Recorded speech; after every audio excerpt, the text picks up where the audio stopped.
Humanity's final warning. The message arrived at Earth's Central Command at exactly 3:47 p.m. Earth Standard Time. The holographic display flickered to life in Admiral James Vance's war room, casting an eerie glow on the steel walls of the underground command center. The air was thick with tension as officers and analysts scrambled to process the data streaming in from the Galactic Council's high directive. At the center of the room, Vance stood motionless, his weathered face betraying no emotion as he read the message hovering in midair. His hands were clasped behind his back, the knuckles tightening slightly. He had known this was coming. Effective immediately. The Galactic Council declares the following human colonies under full interstellar quarantine: New Eden, Terra Nova, and Horizons Point. No vessel may enter or leave these systems. All communication is severed until further notice. The message ended with the Council's emblem, a rotating golden sphere surrounded by the symbols of its 12 ruling species. It was a mark of absolute authority, a declaration that could not be challenged. Or at least, that's what the Council believed. A line crossed. Vance turned sharply, facing his chief aide, Colonel Helena Carter. She was younger than him, but her sharp mind and unshakable composure had made her invaluable to Earth's growing interstellar defense forces. "Tell me," Vance said, his voice low and even, "what excuse are they using this time?" Carter's lips pressed into a thin line as she studied the data. "They're claiming that the colonies were conducting unauthorized research into AI-driven weapons, that they were advancing beyond what's permitted under galactic law." Vance scoffed, a bitter smirk flickering across his face. "That's the same justification they used when they shut down the Dyson Array project on Mars, when they restricted our terraforming experiments on Europa, when they blocked our quantum drive initiative." He turned back to the holographic display, his eyes narrowing. "The difference is, this time they've cut off 45 million people. Our citizens, families, children." Carter hesitated. "Sir, the Council has deployed a blockade fleet to each colony. No ships get in or out. If we attempt a breach, they'll consider it an act of war." Vance exhaled slowly. War. That word had been looming for years. Since the moment humanity first joined the Galactic Council as a developing species, it had been nothing but restrictions, treaties designed to hold them back, and a slow suffocation of their natural ingenuity. The Council feared what humanity could become, feared their rapid advancements, their ability to adapt, overcome, and innovate faster than any species in recorded history. And now, they had taken it too far.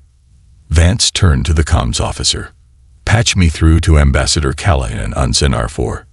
Seconds later, the image of Ambassador Sarah Callahan appeared in the air, standing at the heart of the Galactic Council's diplomatic chambers. She was already arguing with a panel of alien representatives, her voice firm but controlled. "This is a direct violation of the Alpha Centauri Accords," she was saying. "These colonies were developed under legally recognized charters. You cannot simply quarantine them without due process." The High Speaker, a towering crystalline being named Cathar, regarded her with cold indifference. His voice, smooth and melodic through the translator, carried a tone of finality. "The Council has determined that humanity's rate of advancement poses a risk to interstellar stability. These measures are necessary." Callahan's fingers curled into fists. "You mean you're afraid of us?" The chamber fell silent. It was subtle, but Vance caught it. The flicker of unease across several council members. The shifting of weight. The lowering of gazes. She had hit the mark. The High Speaker's faceted body glowed with a faint pulse of blue. "Ambassador, the Council's decision is final. Any attempt to resist will be met with correction." Correction. A polite word for forceful subjugation. The transmission cut off. No more negotiations. Then, without another word, the entire human delegation turned as one and began walking toward the chamber's main exit. The sight of it sent shockwaves through the room. The Council's security forces, mostly robotic drones, moved instinctively to block their path. Miller simply raised a small credential card. Our diplomatic immunity remains in effect for the next standard hour. Any attempt to prevent our departure will be considered an act of war. The security drones hesitated. Then, after a brief processing delay, they stepped aside. Desperate pleas from the galactic elite. As the humans approached the exit, high-ranking officials from various factions rushed forward, desperate to stop what was happening. "Ambassador Miller," cried the trade minister, a multi-limbed being with shifting bioluminescent patterns that flickered wildly in distress. "This decision is rash. You cannot abandon your trade agreements." Miller paused at the doorway, turning his head slightly. "All necessary documentation has been transmitted to your offices. You will find everything in order, including compensation for terminated agreements." The science minister, a floating crystalline being, pushed forward. "But what of the research stations, the technology exchanges, the joint development projects?" Miller's expression didn't change. "You might want to check those research stations carefully," he said. "You'll find we've left detailed instructions for maintenance and operation." He smiled slightly. "Whether you can understand them is another matter." Then, without another word, the human delegation stepped through the massive doorway. The last thing the council saw was Ambassador Thompson pausing, placing a small data crystal on a nearby pedestal. "A parting gift," she said. "You might find it enlightening in a few months." The doors sealed shut behind them with a final hiss. The era of human compliance was over. Aftermath. The beginning of the end. In the hours that followed, the council descended into chaos. Emergency meetings were called. Urgent transmissions were sent to Earth. Every human embassy across the galaxy was contacted. All of it was met with the same automated response. "Thank you for your message. Earth is no longer accepting diplomatic communications. All inquiries will be addressed through automated channels." The next day, every human embassy across Council space stood empty. Surveillance footage captured the last transport ships lifting off, vanishing into hyperspace. The only thing left behind was a single, simple sign on each embassy's entrance. "Telos TP or TLI." From orbit, the last human diplomatic vessel disappeared into the void, leaving behind a galaxy on the edge of panic. Because, for the first time in history, the Council was beginning to realize a terrifying truth. They had never truly understood humans at all. And now, they had no idea what was coming next. The silent exodus, humanity's vanishing act.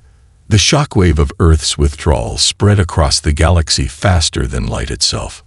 For centuries, the Galactic Council had viewed humanity as a species in development, a race with potential, but one that needed guidance, control, and careful restriction. Now, within a single day, that species had done something no civilization in recorded history had ever attempted.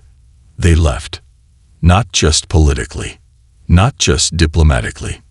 They were vanishing from the galaxy entirely. The first signs of the disappearance. At Trade Station Beta 7, a bustling commerce hub at the edge of Council space, alien merchants and station workers watched in stunned silence as the human-owned businesses shut down one by one. Shops closed. Cargo bays emptied. Entire industries disappeared. Tom Baker, the station's human administrator, stood on the observation deck, overseeing his staff as they packed up the last remnants of their presence. "Final shipment of quantum processors is being loaded, sir," his assistant reported. Tom nodded, watching the crowd of alien traders gathering outside the sealed storefronts. Their faces ranged from confusion to outright panic. "What about the medical bay?" Tom asked. Dr. Wilson left detailed care instructions for all current patients and transferred them to the station's alien medical staff. His assistant hesitated. She also left behind a full year's supply of human-made medicines. Tom exhaled slowly. Even as they left, humanity was ensuring they weren't cruel. But the withdrawal had begun, and there was no stopping it now. The disappearance spreads. Across the galaxy, the same scene played out thousands of times. Human mining operations on distant moons were going dark, their equipment mysteriously vanishing. Scientific research stations, once bustling with human and alien collaboration, were now eerily empty, their laboratories sealed. Luxury space resorts, where human tourists had made up half the economy, were suddenly ghost towns.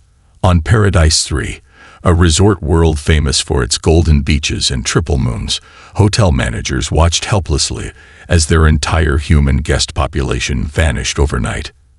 Every booking canceled, every reservation refunded, every tourist gone. The local economy collapsed in hours.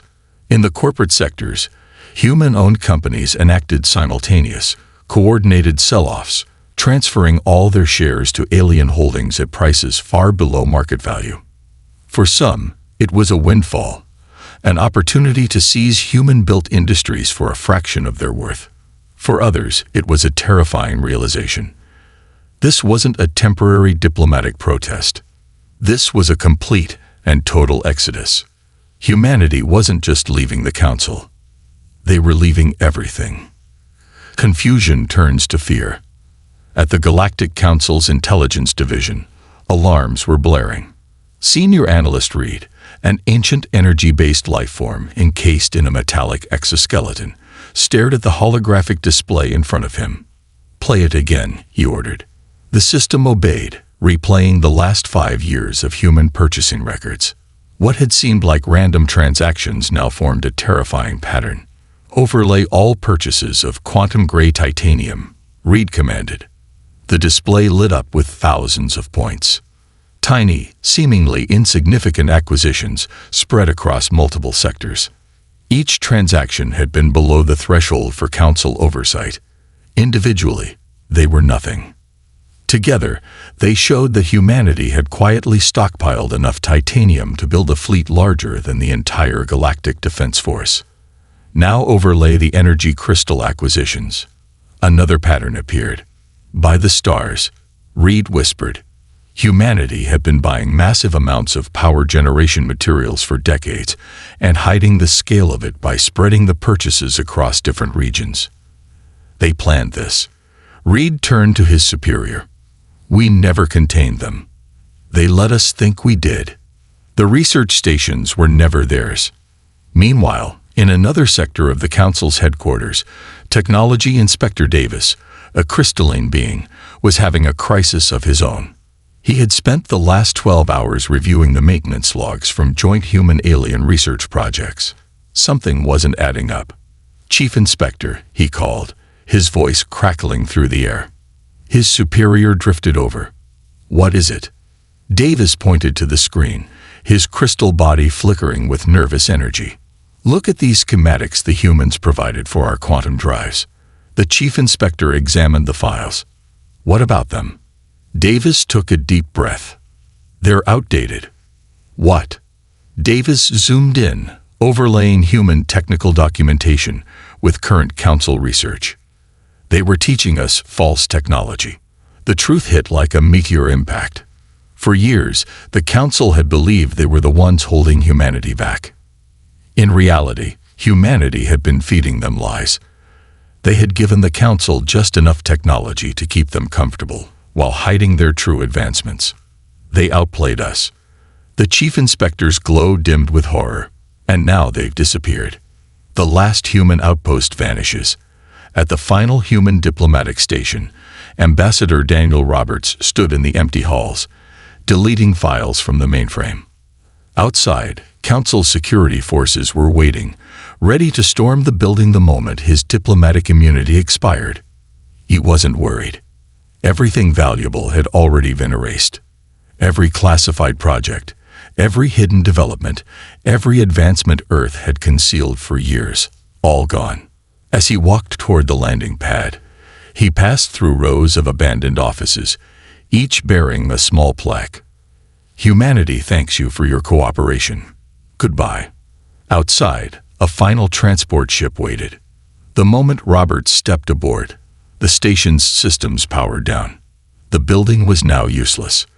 The Galactic Council had lost every trace of human intelligence. Robert sat down in his chair, pulling up the latest status report on his communicator. 99.9% of human presence eliminated from foreign space. The exodus was complete. His pilot, a young officer with steely gray eyes, turned to him. "Sir, they still don't understand, do they?" Roberts chuckled. "No, but they will." As the final human vessel jumped into hyperspace, a galaxy that had once controlled humanity suddenly realized they had never controlled them at all. And now, they had no way of knowing what humanity was preparing for. The last message. Across every council communication channel, a final transmission appeared. It was brief. It contained no threats, no warnings, just 3 simple words. Do not follow. Then, humanity was gone. The fear of the unknown. What is humanity planning? The Galactic Council chamber had never been so silent. For the first time in 10,000 years, an entire species had walked away. Not just from diplomacy, not just from trade, from everything. Humanity was gone, and no one knew where they had gone to, what they were planning, or why they had moved so quickly. That was what terrified the Council the most, because no species in history had ever done this. The last transmission still echoed, "Do not follow." The simple message had been broadcast across all known frequencies before the final human ship had disappeared into hyperspace. It wasn't a threat. It wasn't a warning. It was a command. And the worst part, no one knew what would happen if they disobeyed. Panic sets in. Across Council space, every major species was in crisis. Trade hubs collapsed overnight. Research facilities went dark. Military alliances fractured as fear of what humanity might do next spread. The Zanari Empire, one of the oldest civilizations in the Council, immediately called for an emergency session. Their fleets were among the most powerful in the known universe, but their commanders were hesitating, because how do you fight an enemy you can't see? The Varish Dominion, a warrior species known for their brutal military campaigns, was mobilizing their armies. But their generals were quietly admitting something they had never admitted before. We have no idea what they're capable of. Even the XNR Collective, a species of highly advanced artificial intelligences, found themselves running simulations over and over again, trying to predict what humanity was doing. Every result was the same. Error. Unknown variables. The hidden clues in the aftermath. In the depths of the Council's intelligence division, Senior Analyst Reed hadn't left his station in 3 days. The moment humanity left, he had locked himself in his research chamber, pulling every piece of data that had been gathered on the humans over the last century. Every trade deal, every resource acquisition, every technological development. Something wasn't right. Why had no one noticed what was happening until it was too late? His crystalline form pulsed with nervous energy as he accessed the records again. Play the last 10 years of human economic transactions. The holographic display flickered. At first glance, everything looked normal. Then he saw it. A pattern. A terrifying pattern. For decades, humanity had been quietly buying up rare materials, metals, energy sources, and exotic elements that were crucial for advanced starship construction. But the transactions were hidden, spread across thousands of companies, disguised as minor purchases. And then, the stockpiling stopped. The moment humanity vanished, their supply chain cut down. Reed froze. There was only one reason for a species to buy that many resources and then suddenly stop. They had already built whatever they were planning. And now, they were waiting. The military blackout. Admiral Churros of the Zanari Grand Fleet was a seasoned commander, having fought in more than 100 conflicts across the galaxy. Nothing scared him. Until now. Because when he ordered his scouts to locate any remaining human warships, their reports all came back the same. Nothing. It wasn't that the human fleet had moved. It wasn't that the Council had lost track of them. It was like they had never existed in the first place. And that was impossible, because just 6 months ago, humanity's largest fleet had been stationed near Jupiter's orbit. And now, gone. Not relocated, not reduced in size, completely and utterly gone, as if they had erased themselves from existence. Juros turned to his officers, his voice calm but strained. Expand the search, scan deep space, check for cloaked vessels, long-range probes, use everything we have. The command center fell silent. Finally, one of the sensor technicians hesitated. Admiral, we already did. Juros felt a chill run down his spine. And the officer swallowed hard. They're just not there. Anywhere. The Council's breaking point. At the next Galactic Council meeting, tensions were at their highest. We cannot allow this uncertainty to continue, the Zenari ambassador declared, his blue skin shifting into a shade of deep concern. The longer we wait, the more dangerous this situation becomes.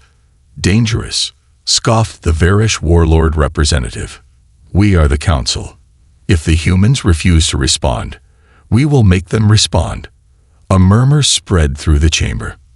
Finally, the High Speaker, Cathar, raised one hand, demanding silence. You propose action, he asked, his voice echoing. The Varish representative smirked. Yes. And what action would that be? The warlord's eyes glowed with the hunger for war. We send a fleet into Sol, into the heart of their system. If they will not speak, we will make them listen. The chamber erupted. That's an act of war, shouted the Zenari delegation. They have already abandoned diplomacy. The Varish argued. We do not know their strength. We do not know their intent. But what we do know is that they are hiding something. And I do not intend to sit here while we wait for them to strike first. Silence followed. Because, despite their arguments, no one could deny the truth. The humans had left. But what if they were preparing for something? The High Speaker finally spoke. Send the fleet. The Varish invasion of Sol. A fleet of 50 warships approached the Sol system, their hulls bristling with the most advanced weapons the Council had ever developed. They expected resistance. They expected warnings. They expected to be met by Earth's forces. Instead, as they crossed into human space, their sensors detected something else entirely. Something massive. Something impossible. A structure unlike anything the Council had ever seen. It was bigger than a moon, bigger than a planet. And then, suddenly, the fleet's communications were overridden. A single human voice spoke through their ship's systems. Calm. Controlled.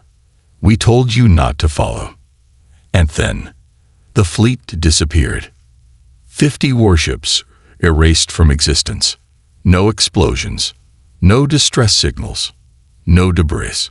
Nothing remained. And for the first time in history, the Council realized they had never been humanity's captors. They had been its prisoners.